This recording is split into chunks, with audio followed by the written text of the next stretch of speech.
आपको कैसा लगे अगर आपका एक होटल हो और जब भी कोई सर्च करे बेस्ट होटल आपके शहर के नाम के साथ, तो आपके होटल का नाम सर्व्स में फर्स्ट पेज पर दिखाई दे। मजा आएगा ना।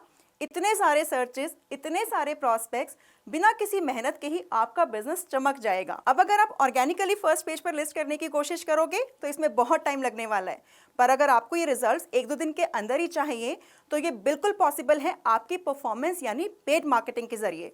नमस्कार, मैं हूं देवना माहेश्वरी, परफॉर्मेंस मार्केटिंग के लिए बड़ा बिजनेस प्रोफेसर, और मैं आज आपको बताऊंगी इस जादू के बारे में कि किस तरह से जिन रिजल्ट्स के लिए आपको महीनों इंतजार करना पड़ता था वो आपको चुटकी बजाते ही मिल जाते हैं। सबसे पहले समझते हैं ऑर्गेनिक मार्केटिंग और पेड मार्केटिंग के इस डिफरेंस को। ऑर्गेनिक मार्केटिंग में आपका फोकस फ्री पब्लिसिटी में होता है।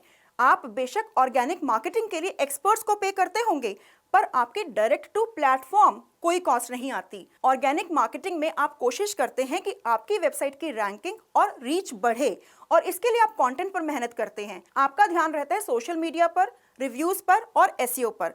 आप कोशिश करते हैं कि वेबसाइट पर मैक्सिमम ट्रैफिक लाएं, और इन सब एक्टिविटीज में आपको 3 चीजों पर कॉस्ट देनी पड़ती है। सबसे पहले टीम पर, चाहे इंटरनल टीम हो या एक्सटर्नल टीम यानी थर्ड पार्टी वेंडर जो आपके लिए काम करेंगे।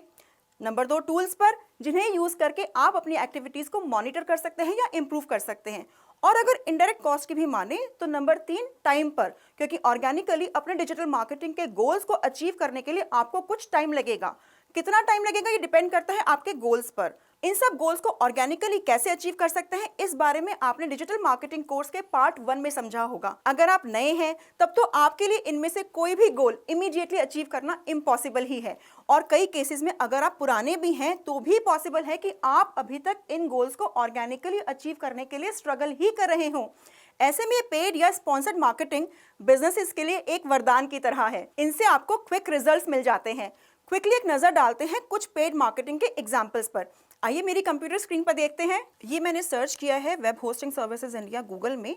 आप ये देखिए टॉप में ये ऐड लिखा हुआ आ रहा है। ये ऑर्गेनिक लिस्टिंग्स नहीं है, ये एडवर्टीजमेंट्स हैं। इसके बाद आती है आपकी ऑर्गेनिक लिस्टिंग्स। एड्स के बाद जनरली एक पेज पर 10 ऑर्गेनिक लिस्टिंग्स लिस्ट करती हैं। उसके बाद आप देखेंगे तो फुटर में नीचे की तरफ इन 10 लिस्टिंग्स के बाद फिर से ऐड लिखा हुआ है। ये सब पेड लिस्टिंग्स हैं। इनमें से कोई भी जिसके आगे एडी लिखा हो वो ऑर्गेनिक लिस्टिंग नहीं है, ये सभी पेड लिस्टिंग्स हैं। मैं आपको तो कुछ दूसरी साइट्स पर दिखाती हूँ। गूगल आपको सर्च नेटवर्क भी देता है और आपको डिस्प्ले नेटवर्क भी देता है। तो जो इमेज एडवर्टीजमेंट्स होते हैं वो इसके डिस्प्ले नेटवर्क पर जाते हैं। मैं मनी कंट्रोल की साइट पर हूँ। मनी कंट्रोल पर ये देखिए, ये इंडिगो का एक एडवर्टीजमेंट है मनी कंट्रोल की साइट पर, जिसमें ये क्रॉस का निशान है। अगर आप इस पर माउस लेके जाते हैं तो कर्सर आपको दिखाता है ads by Google. This is an advertisement by Google on Moneycontrol. तो ये गूगल के साथ मनी कंट्रोल का अरेंजमेंट है, जहां money control is a publisher of these advertisements. साथ में अगर आप देखेंगे तो साइड में ये दोनों तरफ hdfclife.com के एडवर्टीजमेंट्स हैं जो गूगल की तरफ से नहीं है, क्योंकि इनके क्रॉस के ऊपर अगर आप कर्सर लेके जाते हैं तो ये कर्सर आपको एड्स बाय गूगल लिखा हुआ नहीं दिखाता। सबसे बड़ी पहचान गूगल एड्स की यही है कि लिखा हुआ दिखाता है क्रॉस के निशान के साथ एड्स बाय गूगल। आप थोड़ा सा और स्क्रॉल डाउन करें अगर, तो कुछ और एडवर्टीजमेंट्स हमें इस पेज पर मिल सकते हैं। ये देखिए यहाँ पर ये पिज्जा हट के कुछ एडवर्टीजमेंट्स हैं। ये भी गूगल के द्वारा ही यहाँ पर डाले गए हैं। तो ये है आपका गूगल एडवर्टीजमेंट्स दूसरी वेबसाइट्स पर। ये भी पेड हैं, स्पॉन्सर्ड हैं। अगर हम अपने सोशल मीडिया प्रोफाइल्स पर देखें, जैसे मैं आपको अपने फेसबुक प्रोफाइल पर दिखाती हूँ। ये मेरा फेसबुक प्रोफाइल है। अब इसमें अगर हम स्क्रॉल डाउन करते हैं तो ये फेसबुक बाय बिजनेस के एडवर्टीजमेंट के आगे स्पॉन्सर्ड लिखा हुआ है। तो ये एक पेड एडवर्टीजमेंट है। मुझे मेरे पेज पर इसलिए दिखाई दे रहा है क्योंकि मैं इसके टारगेट ऑडियंस में आती हूँ। अगर ये आपके पेज पर नहीं दिखता, इसका मतलब हो सकता है कि आप इसके टारगेटेड ऑडियंस में नहीं आते हैं। कोई भी एडवर्टीजमेंट आपको तभी दिखाई देगा जब वो आप उसके टारगेट ऑडियंस में लिस्ट कर सकते हैं। कुछ और स्क्रॉल डाउन करते हैं। ये देखिए गूगल के भी एडवर्टीजमेंट्स हैं, ये भी स्पॉन्सर्ड ऐड है। ऐसे ही लिंक्डइन के प्रोफाइल पर अगर मैं देखूँ तो ये देखिए थिंक विद गूगल, ये प्रमोटेड लिखा हुआ आ रहा है। ये पेड एडवर्टीजमेंट है। पेड या प्रमोटेड या स्पॉन्सर्ड या ऐड आपको अपने आप इंडिकेशन दे देता है कि ये एक ऑर्गेनिक लिस्टिंग नहीं है, ऑर्गेनिक पोस्ट नहीं है, ये एक पेड पोस्ट है। कुछ और स्क्रॉल डाउन करके एग्जांपल्स देखते हैं कुछ पेड एडवर्टीजमेंट्स के। ये देखिए सेल्स फोर्स का प्रमोटेड एडवर्टीजमेंट पोस्ट मेरे पेज पर डिस्प्ले कर रहा है। तो मैंने अभी आपको अपनी स्क्रीन पर दिखाए कुछ एग्जांपल्स पेड मार्केटिंग के, पेड पोस्ट के। अगर अभी भी आपको डाउट है कि पेड मार्केटिंग से आपको परफॉर्मेंस एश्योरेंस कैसे मिलता है, तो मैं आपको बताऊंगी पेड मार्केटिंग के सीधे सीधे 7 बेनिफिट्स। पहले 5 तो शायद आप भी जानते होंगे। सबसे पहले fast results, wide reach, quick branding, पे ओनली फॉर केपीआईज। जी हाँ, पे ओनली फॉर केपीआईज। आप जो की परफॉर्मेंस इंडिकेटर्स अपनी कैंपेन के लिए सेट करते हैं, सिर्फ उसी के लिए पे कीजिए। और मल्टीपल एड फॉर्मेट्स जैसे कि videos, images, text, different add formats आपको मिलते हैं। 2 और बेनिफिट्स हैं जो आपको बहुत काम के हैं, और वो है एनालिटिक्स। हर पेड प्लेटफॉर्म आपको एक इंसाइट भी देता है एनालिटिक्स के तौर पर, जिससे आपको पता लगे कि आपके पेड कैंपेन ने कैसे परफॉर्म किया है और आपको इसमें आगे कहां इंप्रूवमेंट्स लाने की जरूरत है। और हाईली टारगेटेड, ऑर्गेनिक के मुकाबले पेड कैंपेन्स कहीं ज्यादा टारगेटेड होते हैं। आप अपनी टारगेट ऑडियंस को कई फैक्टर्स पर डिफाइन कर सकते हैं, जैसे कि location, gender, age group, interest या एक्टिविटीज, और तो और टाइम और डेज के हिसाब से भी आप डिसाइड कर सकते हैं कि आपको किसके सामने अपनी एड सर्व करनी है। तो ये थे पेड मार्केटिंग के कुछ फायदे जो आपको ऑर्गेनिक मार्केटिंग में नहीं मिलने वाले, और यकीन मानिए ये फायदे आपको बिजनेस में बहुत बेनिफिट देने वाले हैं। परफॉर्मेंस मार्केटिंग को विस्तार से सीखने से पहले इसका मतलब भी समझ लेते हैं। परफॉर्मेंस मार्केटिंग यानी कि मार्केटिंग का वो स्वरूप जो परफॉर्मेंस के बेसिस पर ही आपका खर्चा करवाए। आप केपीआईज डिफाइन करते हैं और जितना कैंपेन उन केपीआईज पर परफॉर्म करता है उतना ही आप पे करते हैं, जैसे पेपर क्लिक या पेपर 1000 इंप्रेशंस या पेपर एक्टिवेशन, पेपर रजिस्ट्रेशन, यानी कि पे कीजिए सिर्फ सक्सेस के लिए। जितने भी डिजिटल मार्केटिंग के पेड प्लेटफॉर्म्स हैं वो सभी परफॉर्मेंस मार्केटिंग की प्रैक्टिस ही फॉलो करते हैं। मैं आपको क्विकली कुछ एग्जांपल्स देती हूं जिसमें अपनी अच्छी और स्ट्रैटेजिक परफॉर्मेंस मार्केटिंग की वजह से बिजनेसेस ने बहुत जल्दी ग्रोथ ले ली। सबसे पहले व्हाइट हैट जूनियर। आजकल व्हाइट हैट जूनियर के एडवर्टीजमेंट्स आप शायद हर जगह देख रहे होंगे, फेसबुक पर, यूट्यूब पर, गूगल पर, मोबाइल गेम्स पर या और किसी भी ऑनलाइन लोकेशन पर। शायद आपने मिड 2020 से ये एड्स देखने शुरू किए होंगे, और 2020 खत्म होने से पहले ज्यादातर online community white hat junior के बारे में जानती होगी कि ये प्लेटफॉर्म बच्चों में कोडिंग स्किल्स बिल्कुल अर्ली स्टेज में इंट्रोड्यूस करवाता है। उन्होंने हर वो डिजिटल प्लेटफॉर्म यूज किया जिसके थ्रू वो अपने टारगेट ऑडियंस को कनेक्ट कर सकते हैं। इस कैंपेन से उन्हें 3 सबसे बड़े फायदे हुए, और वो हैं ब्रांड अवेयरनेस, ब्रांड रिकॉल और लीड जनरेशन। ईमानदारी से कहूं तो मैंने तो पहले व्हाइट हैट जूनियर का नाम भी नहीं सुना था, जो शायद हर एक्टिव इंटरनेट यूजर आज जानता है। दूसरा एग्जाम्पल है जबोंग का। ठीक व्हाइट हैट जूनियर की तरह कुछ साल पहले जबोंग का एड भी हर जगह दिखता था।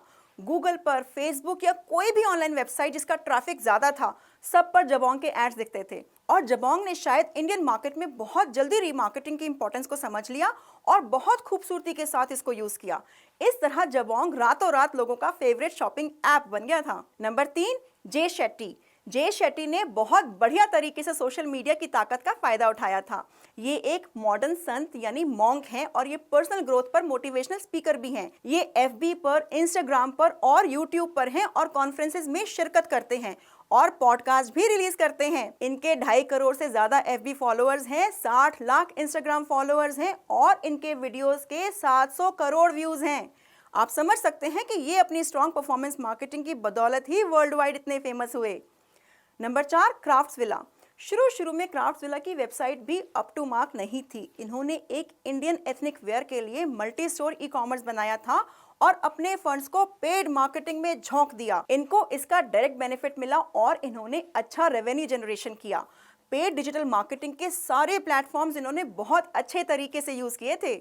तो आपने देखा कैसे परफॉर्मेंस मार्केटिंग ने कुछ बिजनेसेस को रिकॉग्नाइजेबल ब्रांड्स बना दिया, उन्हें प्रॉफिट दिया, नाम दिया और मार्केट शेयर का बड़ा हिस्सा भी दिया। यही आप अपने बिजनेस के लिए भी कर सकते हैं। बस आपको अपने परफॉर्मेंस मार्केटिंग कैंपेन्स को स्ट्रेटेजिक तरीके से प्लान और एग्जीक्यूट करना है। ये कैसे करना है वो आप इस कोर्स में हमारे आगे के वीडियोस में सीखेंगे। पर हर काम को बेहतर बनाने के लिए कुछ बेस्ट प्रैक्टिसेस फॉलो करनी चाहिए, और परफॉर्मेंस मार्केटिंग की 5 बेस्ट प्रैक्टिसेस आपको ध्यान में रखनी है। पहली है कंसिस्टेंट मैसेजिंग। अगर आपका एडवर्टीजमेंट कुछ कहता है और आपकी ऑडियंस को आपके लैंडिंग पेज पर कुछ और मैसेज दिखता है, तो वो कंफ्यूज होकर आपको रिजेक्ट कर देगा। आप बेशक मल्टीपल कैंपेन्स बनाइए, पर एक कैंपेन में मैसेजिंग सेम ही कम्युनिकेट हो। अगर आपको कोई इवेंट प्रमोट करना है तो आप अपनी दूसरी सर्विसेज के बारे में बताने की कोशिश ही ना करें, नहीं तो आपकी ऑडियंस के लिए आपका मैसेज डाइल्यूट हो जाएगा।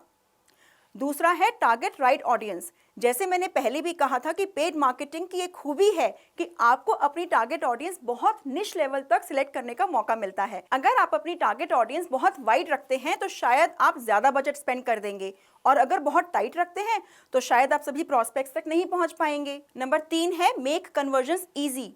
आपको अपने कन्वर्जन्स को इजी बनाना है। कन्वर्जन मतलब जो आपके मार्केटिंग कैंपेन के गोल्स हैं उनका फुलफिल होना।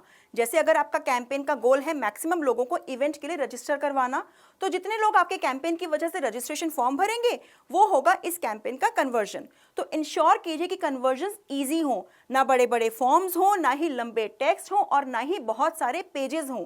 कन्वर्जन्स के लिए इजी ऑप्शंस दीजिए, जैसे रिक्वेस्ट कॉल बैक या रजिस्टर फॉर फ्री या रजिस्टर नाउ। फोर्थ है कंटिन्यू टू इम्प्रूव। बेस्ट जैसा कुछ एग्जिस्ट नहीं करता, कम से कम बिजनेस में तो हमेशा इंप्रूवमेंट की गुंजाइश रहती है। इसलिए हर रोज अपनी कैंपेन को थोड़ा थोड़ा इंप्रूव कीजिए ताकि वो पहले से बेहतर परफॉर्मेंस दे सके। और आखिरी और सबसे जरूरी, don't hesitate to use professional support. अगर आपको जरूरत लगती है तो टीम हायर करने में या कोई थर्ड पार्टी प्रोफेशनल सपोर्ट लेने में कभी मत हिचकिए।